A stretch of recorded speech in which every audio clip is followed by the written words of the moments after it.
YSR Congress party ధర్నాలని, ఉద్యమాలని, ఆందోళనలని చేస్తోంది. ఓ రాజకీయ పార్టీగా, ఓ ప్రతిపక్ష పార్టీగా ఆ పార్టీకి అందుకు సంబంధించిన అన్ని హక్కులు ఉన్నాయి. చేయాలి, ప్రజల సమస్యలపైన గళమెత్తాలి, ప్రభుత్వాన్ని నిలదీయాలి, ఏ స్థాయి వరకైనా ఉద్యమించాలి సమస్యల పరిష్కారం కోసం. మన ఢిల్లీలో కాక్రోచ్ జనతా పార్టీ వాళ్ళ ఆధ్వర్యంలో విద్యార్థులు చేసిన ఉద్యమం చూసాం కదా, అలా ఉద్యమించవచ్చు, తప్పేం లేదు. శాంతి భద్రతలకు విఘాతం కలగకుండా, హింసకు తావు లేకుండా ప్రజాస్వామ్యయుతంగా చట్ట పరిధిలో రాజ్యాంగబద్ధంగా నిరసనలు వ్యక్తం చేయాలి. కోర్టులు అదే చెప్తాయి, చట్టం అదే చెప్తుంది, బాబాసాహెబ్ అంబేద్కర్ రాసిన రాజ్యాంగం కూడా అదే చెప్తుంది. ప్రజలకు కూడా మిమ్మల్ని ప్రతిపక్షంగా ఎందుకు ఎన్నుకున్నారు అంటే మా తరపున మాట్లాడమని, ప్రజల తరపున మాట్లాడమని. ప్రజలు ఇద్దరికి అవకాశం ఇస్తారు, ఒకటి అధికార పక్షం, రెండు ప్రతిపక్షం. అధికార పక్షం పాలించడానికి, ప్రతిపక్షం ప్రశ్నించడానికి. ఈ రెండు దేని పని అది చేయకుండా పెత్తనాలు చేసుకుంటూ రోడ్ల మీద తిరుగుతామంటే కుదరదు. రాజకీయ స్వార్థం కోసం రోడ్డున పడి కొట్టుకుంటామంటే కుదరదు. మీరు చేసే ఏ కొట్లాటకైనా, ఏ పోరాటానికైనా ప్రజా సమస్య ప్రాతిపదిక అయి ఉండాలి తప్ప మీ స్వార్థం అక్కడ ఉండడానికి అవకాశం లేదు. అయితే జగన్మోహన్ రెడ్డి గారు తన పార్టీని ఇప్పుడు రోడ్డు ఎక్కించారు. 3 నెలలుగా వేరే ఎజెండా లేదు, ఒకటే ఎజెండా. ఏంటా ఎజెండా? డిఎస్సిలో అక్రమాలు జరిగాయి. మొదట పేపర్ లీక్ అన్నారు, అది ఎక్కడా ప్రూవ్ కాలేదు. తర్వాత స్పోర్ట్స్ కోటాలో నియామకాల్లో అక్రమాలు జరిగాయన్నారు, అది ప్రూవ్ కావట్లేదు. ఆ తర్వాత కొంతమంది సెలెక్టెడ్గా ఎన్నుకుని వాళ్ళకే పోస్టింగ్లు ఇచ్చారన్నారు. ఇట్లా అంటే కన్సిస్టెన్సీ లేదు. ఏ అజెండా మీద అయితే పోరాడుతున్నారో, ఎక్కడైతే అన్యాయం జరిగిందని వాళ్ళు చెప్తున్నారో, ఆ అన్యాయం జరిగిందని చెప్తున్న దాని మీద వాళ్ళకే నమ్మకం లేదు. అందుకని కన్సిస్టెన్సీ లేకుండా డిమాండ్ మారుస్తున్నారు, కోర్టులకు వెళ్తున్నారు. కోర్టుల్లో వాళ్ళకి ఎదురు దెబ్బ తగులుతోంది, పిటిషన్లు అడ్మిట్ అవ్వట్లేదు. కోర్టు కూడా రివర్స్లోనే వాళ్ళకి తిప్పి కొడుతోంది. ఎందుకంటే వీళ్ళు వేసే పిటిషన్స్ బేస్లెస్గా ఉన్నాయి కాబట్టి. అయినా సరే ఏదో ఇసుక నుంచి తైలం పిండుతారు కదా, అలా ఇసుక నుంచి నూనె పిండినట్టుగా శత విధాలా ఏదో చేయాలి, ఏదో సృష్టించాలి, ఒక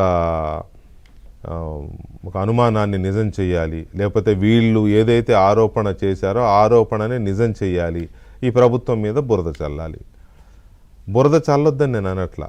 అక్కడ నిజం ఉంటే ప్రభుత్వం మీద బురద కాదు, ప్రభుత్వాన్ని ఎరగదీయండి, ఎవ్వరు కాదనరు. ఏమీ లేకుండా ఎందుకు మీరు ఈ రకమైన వీధి పోరాటాలు చేస్తూ, ఒక రకంగా చెప్పాలి అని అంటే దాన్ని ఎలా వర్ణించాలో కూడా అర్థం కావట్లా. అక్కడ వాళ్ళు చేస్తున్న పోరాటము రౌడీల్లాగా, గూండాలాగా కొట్టుకుంటున్న తీరు, ఇది ఏమాత్రం ప్రజాప్రతినిధులుగా చేసిన వాళ్ళు, చేయాల్సిన వాళ్ళు ఇదంతా కూడా ఏం బాలేదు.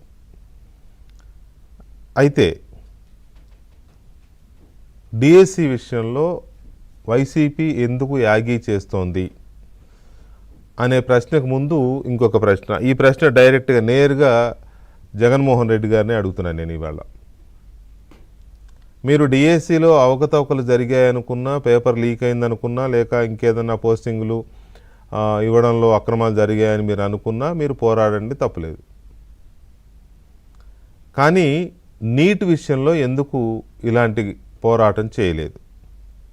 నీట్ పేపర్ లీక్ అయ్యిందని దేశమంతా కదిలిపోయింది కదా, దేశం మొత్తం సంచలనమైంది కదా, కేంద్ర మంత్రి రాజీనామా చేశారు కదా.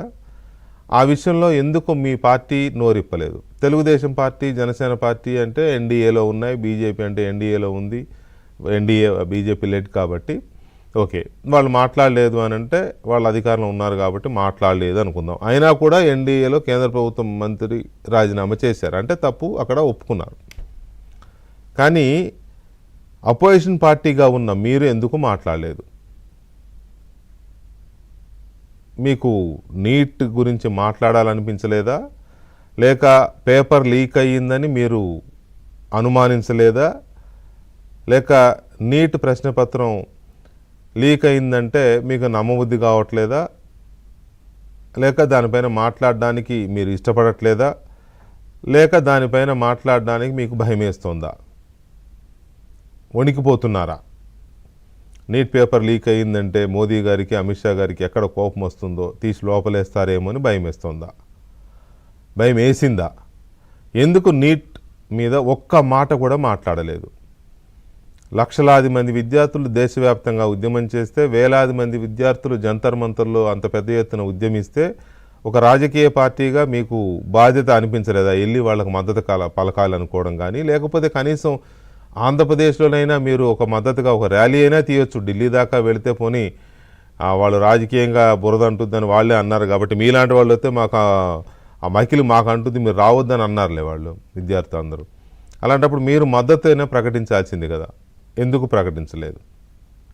మాకు సంబంధం లేదనుకున్నారా నీట్తో? ఎందుకు లేదు మీకు సంబంధం? ఆంధ్రప్రదేశ్ నుంచి ఎవరు నీట్ అడ్మిట్ రాయలేదనుకుంటున్నారా మీరు?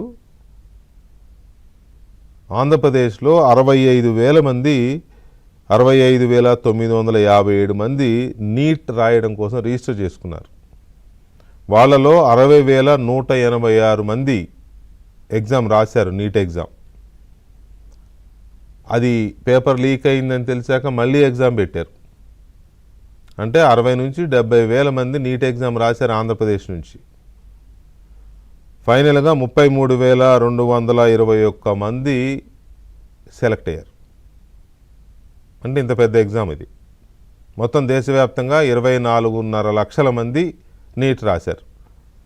ఆంధ్రప్రదేశ్లో 60,000 మందికి పైగా నీట్ ఎగ్జామ్ రాశారు.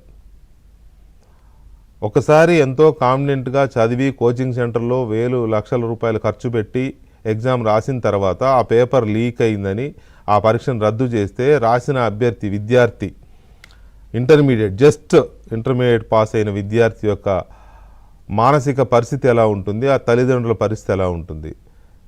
నిండా 40 రోజులు తిరగకుండా మళ్ళీ ఎగ్జామ్ రాయాలంటే ఆ ర్యాంక్ వస్తుందా? ఎంతమందికి వస్తుంది? మొదటి దాంట్లో రాసినంత బాగా రెండో ఎగ్జామ్లో మళ్ళీ రాయగలరా? ఇది చదువుకున్న వాళ్ళకైతే అర్థమవుద్ది. గాలితరంగా తిరిగిన వాళ్ళకి అర్థం కాదు ఆ బాధ, ఆ పెయిన్. దీని మీద ఎందుకు వైఎస్ఆర్ కాంగ్రెస్ పార్టీ మాట్లాడలేదు? స్ట్రెయిట్ క్వశ్చన్, దీనికి ఆన్సర్ చెప్పాల్సిందే.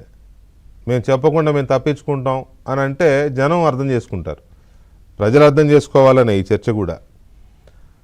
అంత దేశవ్యాప్తంగా దేశాన్ని కుదిపేసిన నీట్ ఎగ్జామ్, నీట్ పరీక్ష లీకేజ్ వ్యవహారానికి సంబంధించి ఒక్క మాట మాట్లాడని జగన్మోహన్ రెడ్డి, పోనీ ఆంధ్రప్రదేశ్కి సంబంధం లేదనుకోవడానికి ఆంధ్రప్రదేశ్ నుంచి కూడా వేలాది మంది రాశారు.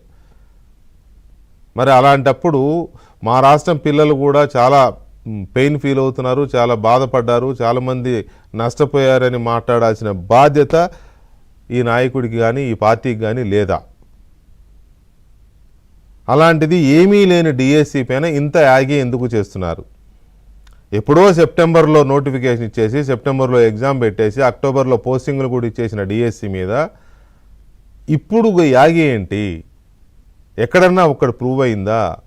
పోనీ మీరు చేసే ధర్నాల్లో ఎక్కడన్నా అభ్యర్థులు ఉన్నారా? మీరు తప్ప ఒకళ్ళన్నా డిఎస్సి అపియర్ అయ్యే ఫేస్లే కనపడుతున్నాయా ఆ ర్యాలీల్లో, ఆ ధర్నాల్లో? గోల చేసే మూకలు తప్ప ఏమన్నా ప్రయోజనం ఉందా? కోర్టులో నాకు తెలిసి 150 పిటిషన్ల వరకు వేసినట్టున్నారు. ఒక్క పిటిషన్ అయినా అడ్మిట్ అయిందా? కోర్టు విచారణకు స్వీకరించిందా? పైగా గడ్డి పెట్టింది కదా, ఏమీ లేని దానికి వచ్చి ఎందుకు కోర్టు సమయాన్ని వృధా చేస్తున్నారని. అయినా ఎందుకు ఈ రకంగా జనాన్ని ఇబ్బంది పెడుతున్నారు రోడ్లకి? ఏం సాధిద్దామని? మీరు రాజకీయంగా మాట్లాడుకోవాలంటే రాజకీయంగా వేరే వేరే చాలా అంశాలు ఉన్నాయి, మాట్లాడండి. అసెంబ్లీకి వెళ్ళండి. ఈ నెల 15 తర్వాత అసెంబ్లీ ఉంది కదా, అసెంబ్లీకి వెళ్ళండి. మొత్తం 11 మంది ఉన్నారు కదా, వెళ్ళండి. వెళ్ళి స్తంభింపజేయండి, ప్రభుత్వం నిలదీయండి. రోడ్ల మీద వీధి పోరాటాలు ఎందుకు? మీరు ఏమన్నా అసెంబ్లీ లేదా మీకు? అది చేత కాదు. అక్కడికి వెళ్ళి ఫేస్ చేసే దమ్ము లేదు, మాట్లాడే స్థైర్యము లేదు, సబ్జెక్టు లేదు. సో దీని మీద ఆలోచించాల్సిన అవసరం ఉంది, ప్రజలు అర్థం చేసుకోవాల్సిన అవసరం ఉంది. నీట్ ఎగ్జామ్ లీకేజ్ పైన, నీట్ కాక్రోచ్ జనతా పార్టీ చేసిన ఉద్యమం పైన ఒక్క మాట మాట్లాడకుండా వారికి మద్దతు కూడా ప్రకటించని వైఎస్ఆర్ కాంగ్రెస్ పార్టీ కానీ జగన్మోహన్ రెడ్డి కానీ ఏమీ లేని డిఎస్సిని అడ్డం పెట్టుకొని ఏదో జరిగిందని ఒక అభూత కల్పనమైన వాదనతో లోకేష్ రాజీనామా చేయాలని డిమాండ్ చేస్తున్న దానికి తేడా ఏంటి? రెండింటినీ ఎందుకు జగన్మోహన్ రెడ్డి ఈ రకంగా ముందుకు తీసుకెళ్తున్నారని మాట్లాడదాం ఒక చిన్న బ్రేక్ తర్వాత.